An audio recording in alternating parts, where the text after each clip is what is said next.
Yung iba, wala dito ngayon. Hinanap nilang ilang sarili. Finding their role in their life.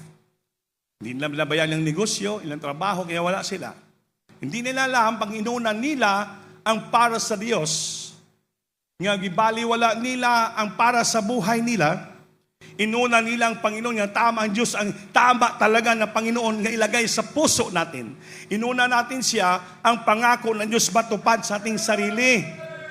Dahil totoo ang Biblia, totoo ang salita ng ating Panginoon na ating pinapanataya. Yung self-denial ang pagsunod sa ating Panginoon. Surrendering your self-rule. Unahin natin palagi ang ating mahal na Panginoon. Dahil sabi niya, I will open the windows of heaven and pour out the blessing. Amen? I will supply all your needs according to His riches. Mayaman ang Panginoon. Dato siya. He can able lahat magawa niya para sa atin. Pag-ibali, wala ating sarili natin, inuna natin ang role natin sa church. Lahat ito may role. What is our role in our church, in the church? Nagpupuri ka, umaawit ka, tumutugtog ka, nagtitestimony ka, nakikinig ng testimony, nakikinig ka ng salita. That is your role, self-role to the Lord. Eh kung wala ka dito, hindi mo nagampanan yung role mo bilang Kristiyano para sa Diyos. Mamimiss mo ang inuna mo, yung role mo, yung throne mo, inuna mo sa labas. Kaya ang pagsunod sa Diyos is self-denial. Denying yourself. Kalimutan mo, if you're a manager, if you're a supervisor, if you're an ano ka na, langko mo, kalimutan mo kung gusto mo sumunod sa Diyos. Di mas malaga ang langit kaysa lupa na mga pangako. Ang pangako ng Diyos, yung langit, buhay na walang gan, hindi kaya ibigay ng manager mo sa lupa at ang kumpanya. Hanggang salary ka lang. Pag inotil ka na, wala ka na. Minsan, awayin ka pa ng kumpanya para wala ka ma-receive ng bakti. Length of service. Pero sa Diyos, habang naglingkod ka ng matagal, yung length of service mo sa Diyos, grabe. Buhay na walang hanggan. Hindi kaya bayaran ang buhay na walang hanggan. Eternal life in heaven. Eternal salvation. Kaya tanda natin, mga minamahal, ang paglilingkod sa Diyos when we follow the Lord, it's a self-denial. Ilimod natin ating sarili. Palakpakan natin ang Diyos.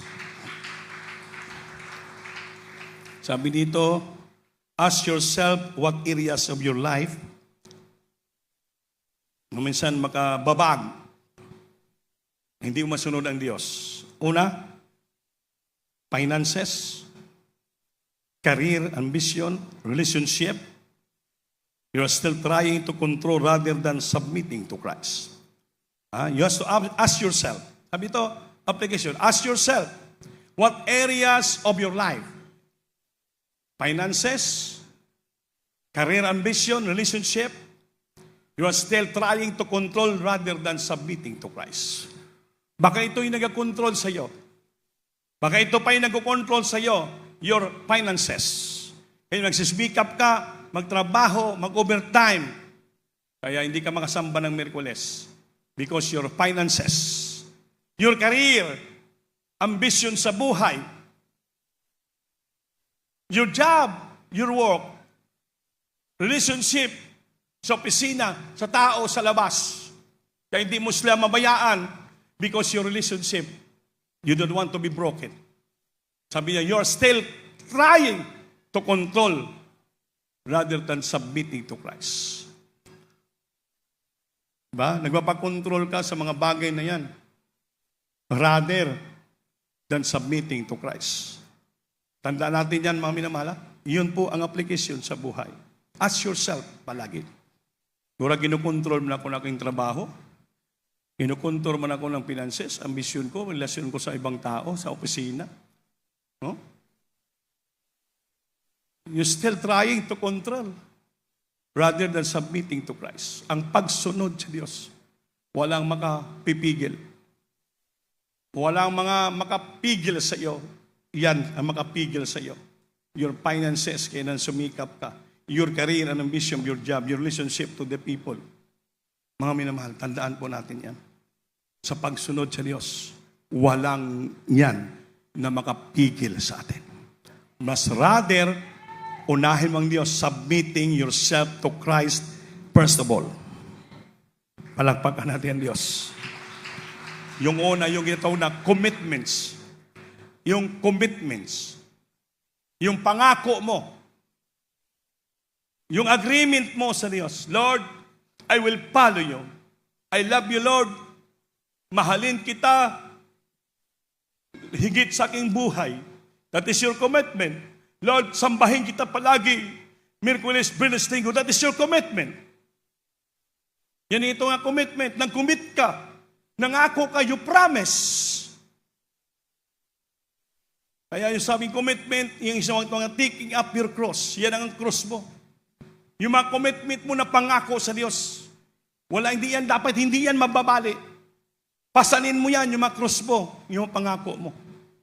Meaning, to the first century, listen, the cross was not jewelry or a metaphor for headache. Hindi daw gamot para sa sakit sa ulo o mga jewelry. It was an instrument of death and total surrender. Ang pagpasan ng Panginoon sa cross, mga minamahal, sa una pang panahon in the first century, ang cross, hindi po jewelry yan, ng mga magandang mga jewelry or a metaphor for a headache, gamot para sa sakit ng ulo. It was an instrumento ng kamatayan. That is a total surrender. Ang pagpasan ng cross, that is an instrument of death of Christ. Nga malaala mo, pinasan ng Panginoon ng cross, Kalbaryo, dahil sa atin, sa ating kasalanan na binuhat niya, pinasan niya. It is a total surrender. Like our dear Jesus. Grabe. Mahirap gawin niya hanggang kamatayan sa death, instrument of death and total surrender. Yun ang take up our cross daily. Sabi na Biblia, not only to believe on His name, but also to suffer for His sake. Hindi lamang dahil naniwala tayo sa Diyos, kundi sasama rin tayo to suffer. Magtiis din tayo. Maghirap din tayo. Amen? To suffer for His sake para sa ating mahal na Panginoon. Taking up your cross daily means putting your personal agenda to death to make room for God's will. Ang pagpasa ng cross araw-araw, meaning ang paglagay ng iyong personal agenda. Anong personal agenda? Yung mga plano mo sa buhay. Lagay mo agenda to death, patay na.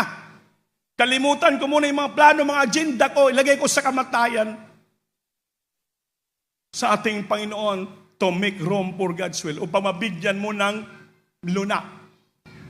Bigyan mo ng lugar ang pagsunod mo sa kalooban ng ating Panginoon. Everybody say, praise the Lord.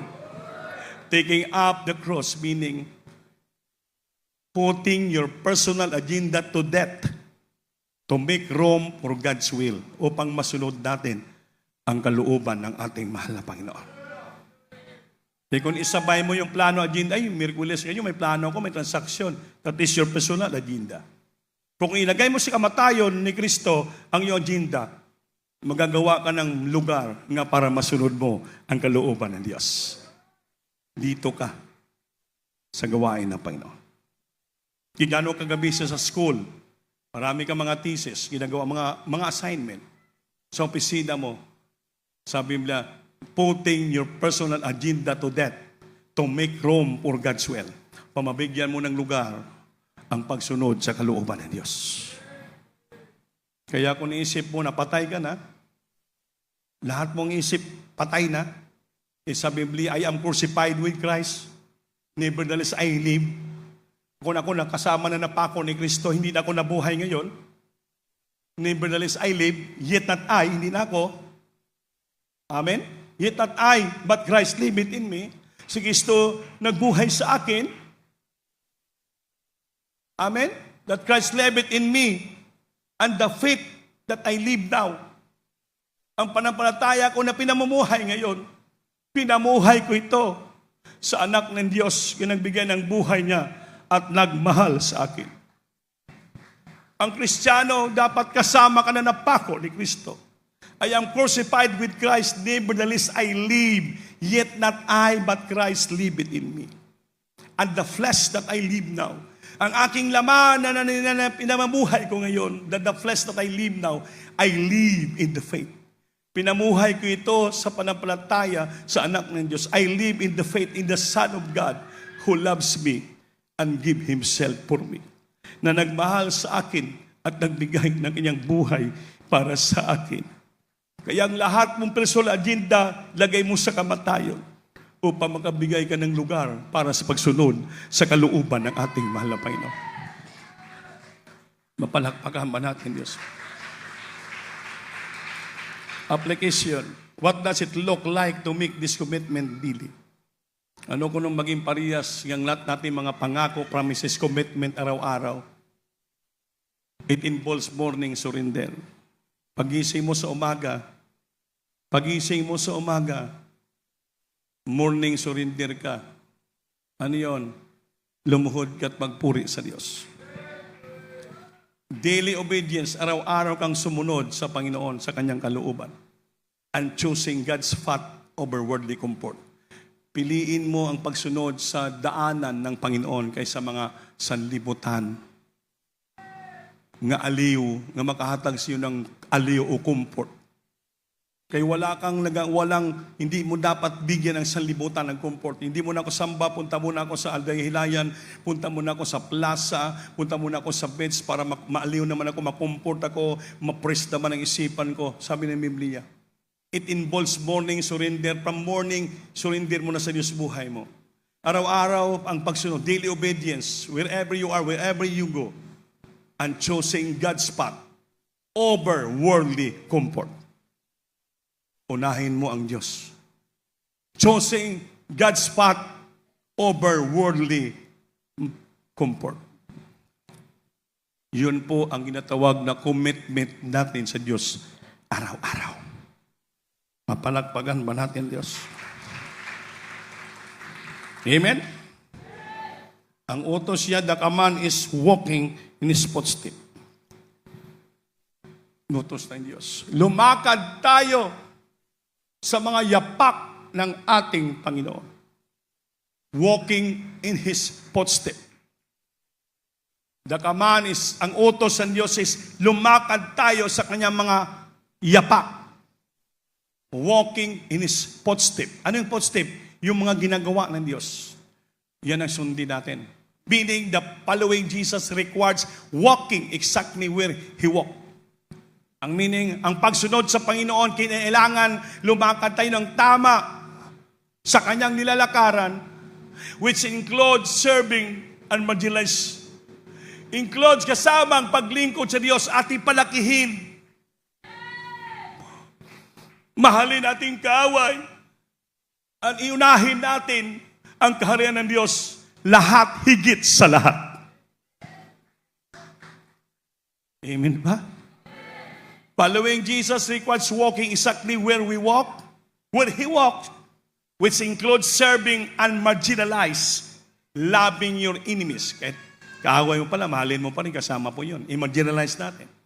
And prioritizing, unahin palagi natin ang kaharian ng Diyos. Higit sa lahat.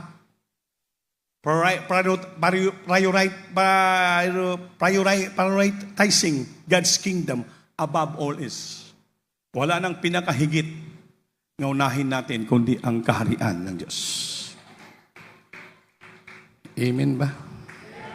Palagpakan natin Diyos. Ulitin kong bersikulo sa Lucas 9:23. Sabi ng Diyos, follow me. And He said to them all, if any man will come after me, let him deny himself and take up his cross daily and follow me. Ang word is follow me. Pasanin natin ating cross araw-araw, i-deny natin sarili, Pasanin natin yung cross araw at sumunod tayo sa Panginoon. And follow me. Sabi ng Diyos. 24. For whosoever will save his life shall lose it. But whosoever will lose his life for my sake, the same shall save it. Ang sinong gustong liligtas ang kanyang sarili, kaya ayaw niya magsimba, dahil gusto niya tipigan, ligtas ang sarili. Ayaw niya magbigay dahil gusto niyang marami siyang pera. He want to save his life. Ayaw mag-overnight dahil he save his strength. Lahat. Di siya mag-fasting dahil he save his body. Yan sa Bible. Whosoever will save his life shall lose it. Lalo pa pala mawala ang buhay mo. But whosoever will lose his life for my sake, the same shall save it. Ang ibaliwala ang kanyang buhay. Di siya natakot mawala ang kanyang buhay para sa Panginoon. Lalo makita niya ito, iligtas siya ng ating mahal na Panginoon. Kaya kung lahat ng bagay gawin natin, hindi tayo matakot mawala ng buhay. Unahin natin Diyos, must to follow the Lord, i-deny sarili. Sabi ng Diyos, hindi ka mawalaan ng buhay. Lahat ng pagpapala, grasya, mayaya, material, financial, physical, spiritual, ibigay ng ating mahal na Panginoon. Walang nagtipig ng buhay niya. Ang nagbaliwala ng buhay niya na pinabayaan ng Diyos. Ngunit binagtipig ng buhay niya. Gusto niya maligtas ang buhay niya. Kaya hindi niya masunod ang kaloob ng Diyos. Mawalaan siya ng buhay. Anong piliin niyo? Bibaliwala ang buhay mo dahil gusto mo sunod sa Kristo, pero makita mo yung buhay mo. O gusto mo asikasuin yung buhay mo, pero mawalaan ka ng buhay?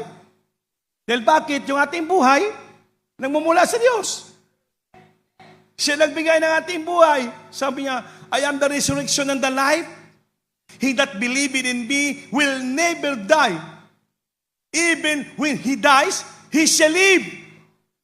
Siya ko ang nabuhay sa mamatay. At kung maniwala ka sa akin, hindi ka mamamatay. At kahit ikaw patay, mabuhay ka pa rin. So walang talo sa pagsunod natin sa ating mahal na Panginoon. Kahit patay ka na mabubuhay ka pa. Even when he dies, he shall live. So wala kang talo. Walang lugi. Kaya you must to deny yourself and follow the Lord if you want to save your life, if you want to go to heaven. Pagbaligtas tayo. Buhay ang Diyos. Totoo ang kanyang pangako, mga minamahal. Tandaan natin, wala kang pinakamahalin sa buhay mo, hindi sarili mo. Mahalin mo ang Diyos. Siyang tuburan, pinagmulan ng lahat ng bagay, kaya niya ibigay sa atin. But whosoever will lose his life for my sake, the same shall save it. Kaya, follow me. Sabi ng Panginoon, follow me. Take up your cross and follow me. Deny yourself. Awitan natin, Diyos, maminamahal. Hallelujah. Hindi ka makapagpuri ng malakas pag hindi mo deny sarili. Kaya minsan mahiya ka sumigaw. Mahiya ka umiyak. Kaya baka makita na yung mukha mo, nag-iiba na. Maraming luha tumutulo sa mata mo, halo na sipon. Huwag mo isipin yan, deny yourself. Babayaan mo, mas importante, masunod mo ang kalooban ng ating Panginoon. Hallelujah! You choosing God's will rather than yourself. Kaya awitan natin Diyos taos puso. Buksan yung puso, papasukin yung banal ng Espiritu. Singgit, hallelujah.